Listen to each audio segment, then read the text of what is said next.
Kung bibili ka ng bahay, kailangan mo munang magpa-pre-approve. Ito ang dahilan. Magandang araw, ako si Marlon Perel, mula sa Marlon Perel Personal Real Estate Corporation, mula sa Remax Blueprint Realty. Malaking tulong ang pagpapa-pre-approved para sa mortgage.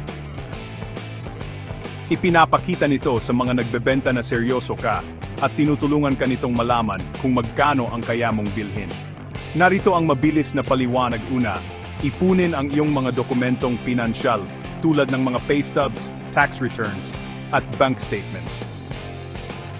Sunod, makipag-ugnayan sa isang mapagkakatiwalaang mortgage broker.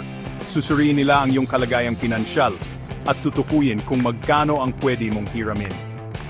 Kapag na-pre-approved ka na, makakatanggap ka ng isang sulat na nagsasaad ng halaga ng mortgage at interest rate na maaari mong makuha. Binibigyan ka nito ng malinaw na budget at kalamangan sa merkado ng pabahay. Kaya, simula ng iyong paglalakbay ngayon at gawing realidad ang pangarap mong bahay. Para sa karagdagang mga tip, makipag-ugnayan sa akin, ang iyong kaibigan sa real estate. Pinapadali ang iyong paglalakbay pauwi ng paunti-unti.